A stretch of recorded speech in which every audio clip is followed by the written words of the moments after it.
What's up everybody, Super WX fan here for another car review. This is of course the 2012 Cadillac CTS-V. Many thanks to Harrison Auto Sales for hooking me up with this car to review for you guys today. So, this is the car that Cadillac claims is the world's fastest production sedan. And this is actually not a standard CTS-V either. This person has added a Corsa exhaust and an air raid intake, and he very clearly displays that he believes the car has 595 horsepower, which makes this the most powerful car I've ever reviewed on this channel so far. So this should be fun.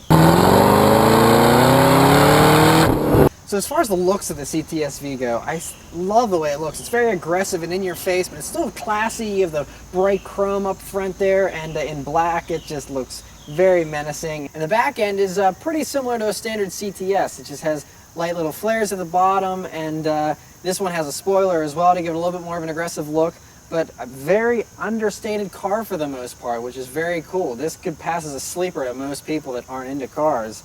Right, so for the interior of this car, it's a pretty nice place to be. The first thing I noticed when I sat down in here is this seat is kind of firm. It's made by Recaro, and this is a Cadillac for Pete's sakes. It should have a somewhat comfortable seat at least. I realize this is a performance car, but this seat is just, I mean, I wouldn't say it's as bad as the Evo, but I just have no idea why they chose to make these seats so firm. I think you could still have a comfortable seat that also is very supportive, and this one is just not very good in my opinion. Steering wheel in this car though is very nice. I like it a lot. It has the Alcantara, usual array of buttons on this steering wheel, except the traction control off button is right there on the steering wheel. So it's like it's asking you, like, all you have to do is literally move your thumb and hit it, and boom, you have no traction control whatsoever, which is a very cool thing for Cadillac to do. You know, they were just smiling whenever they chose to add that button to the steering wheel.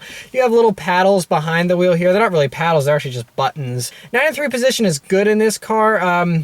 Not the best out there, but I can get a good firm grip on the wheel, and it's a nice feeling wheel. Other things about this car, well, it has a very nice gauge cluster, simple and just straightforward, attractive looking, and you have a nice little boost gauge there for the supercharger, which is always appreciated to have that front and center right there.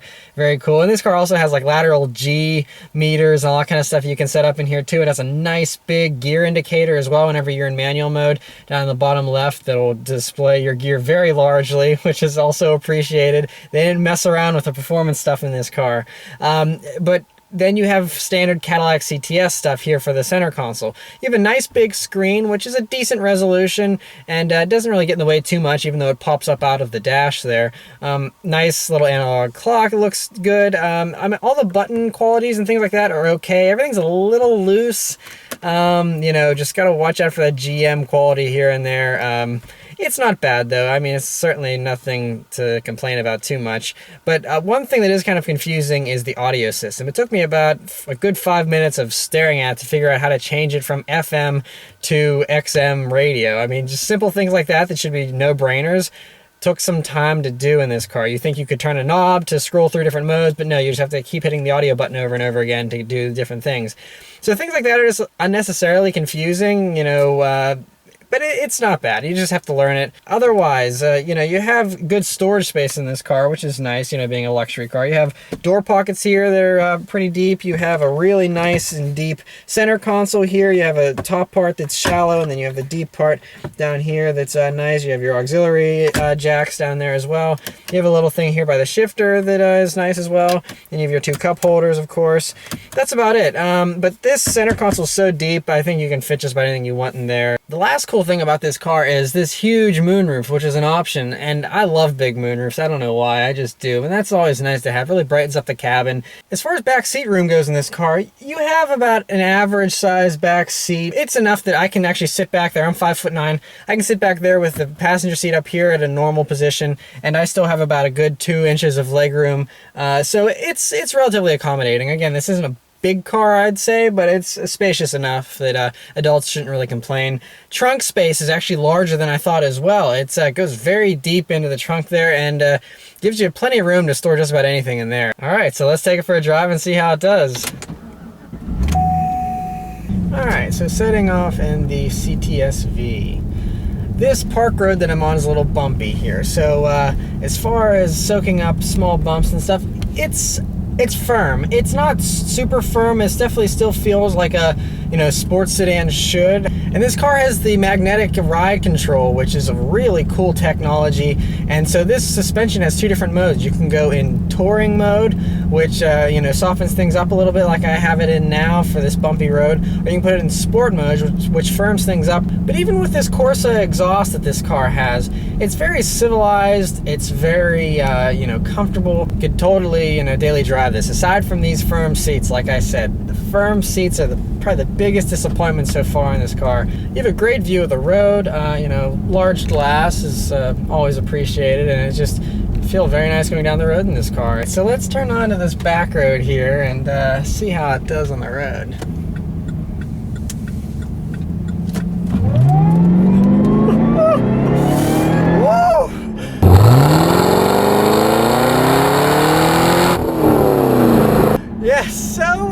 This car, like I said, has 595 horsepower. I drove a CTS-V once before this generation, and standard they have 556 horsepower and 551 foot-pounds of torque. And that was fast enough, but this is even faster. I'm still catching my breath from that.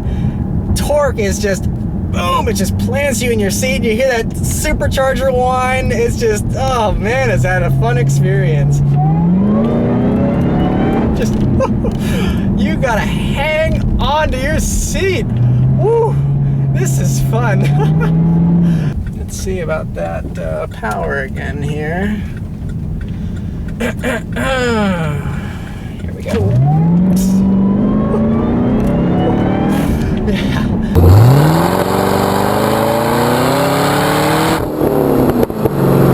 Man, whew.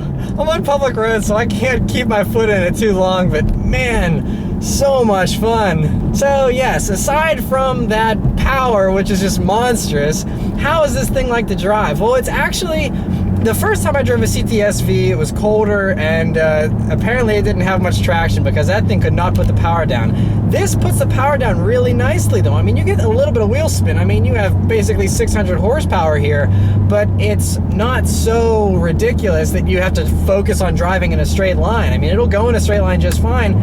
And whenever you're not on the power too much, it really feels buttoned down and sharp. You're going around bends and you have a lot of confidence when you're driving through the bends because it's just so sharp, so pointed. The steering is the perfect weight and the perfect feel. They really nailed that. I love, it gives you just enough feel and it gives you just enough weight that it feels substantial. I really love the steering in this car. Brakes feel firm as well. This car has 6-piston Brembos up front that are almost 15 inches, and you have some pretty big 4-piston Brembo brakes in the back. So, I mean, this car really comes down to a halt well, too. Let's go for this power just one more time.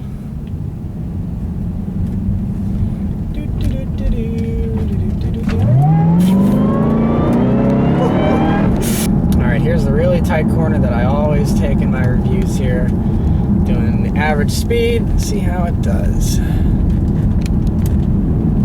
Yeah, it's flat. I like the way it feels going into that. Yeah, it just sticks, man. It's great. Oh, what do you know? Another stop sign and a very high speed limit road. Gotta get up to speed quickly, you know.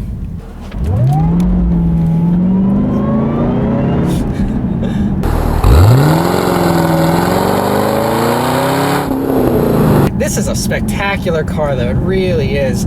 Really impressed with just how tight and firm everything is in here, and just, like I said, I love driving this car. Very impressive. I've driven M5s and, you know, S4s and S6s and things like that, and this, I think, is way more exciting than those, to be perfectly honest. But yeah, I'm going to drive this car for a little while longer here, though, and give you a better idea of what it's like over the long term.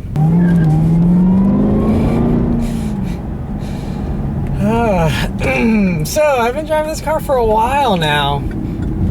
Got a better impression of what it's like to drive, and it's really a lot of fun, guys. A lot of fun. One thing I didn't mention yet that I want to touch on is this transmission, which is just a standard torque converter, 6-speed automatic, and It's faster than your average, Subaru Legacy or Dodge Challengers that I've been complaining about in my past few reviews. It's better than that, but it's nowhere near as good as a dual clutch. And that's kind of disappointing. I like shifting my own gears. The only way that it's not so bad is because this car has so much torque that you stomp on the gas, regardless of what gear you're in, the car instantly just downshifts and just goes for it because it's just so fast. So you never feel like you're in the wrong gear or you need to like hurry up and downshift and the transmission's too slow. The transmission normally figures out what you want to do anyway, but I still just like having the better control over it myself. If you were to go with a manual, then I think that would obviously be something you wouldn't have to worry about. But this automatic, just wish it shifted a little faster, or I wish they had a true dual clutch in this car. Another thing is this sound system in this car. This is a luxury sedan, and it has a Bose sound system like many luxury cars do. This one sounds pretty good. It's very powerful. It's not quite as crisp as I would like it to be, but it's not bad. It's a really nice unit, really. You can't really complain. So the big question here is, would you rather have this or an M3? Because that's really the closest competitor to this car is the BMW M3. The power and the driving experience is a lot more exciting in this car than it is in the M3. I mean, the M3 was tons of fun. I love the M3. But you just can't beat almost 600 horsepower, and even in stock form, a 556 horsepower, 551 foot-pounds of torque, that's just way above what the M3 offers, and that's just going to make this more exciting because it's faster. But as a whole, with the whole car, with the awesome dual clutch that you get in the newer M3s now, and the more comfortable seats you get in the M3s, that's still the biggest downfall. These seats, I guess I got a little more used to them over the past hour or two that I've been driving here, but still, these seats are just a huge disappointment to me. They're just way too firm. The M3 seats were amazing. I could sit in those for the rest of the day and be perfectly happy. These ones, not so much. Basically, this car had better seats and it had a better transmission. No question about it, I would take this over the M3. Both of these cars are so spectacular. Definitely can't go wrong with either one. So yeah, to sum this all up, I adore this car. It's hilariously fun, and it's just an amazing car, even without the power. Just the handling is sharp. It feels light on its feet. I love the way this car goes down the road and the way it corners. It's spectacular. Cadillac did an excellent job with this car. If it had the better seats and a better transmission, this car would really be a 10 out of 10 in my book. That good. So yeah, many thanks to Harrison Auto Sales again for hooking me up with this car. Let me know in the comments what you think about this car and whether you would have this or the M3. And thanks for watching. I'll see you guys next time. Take care.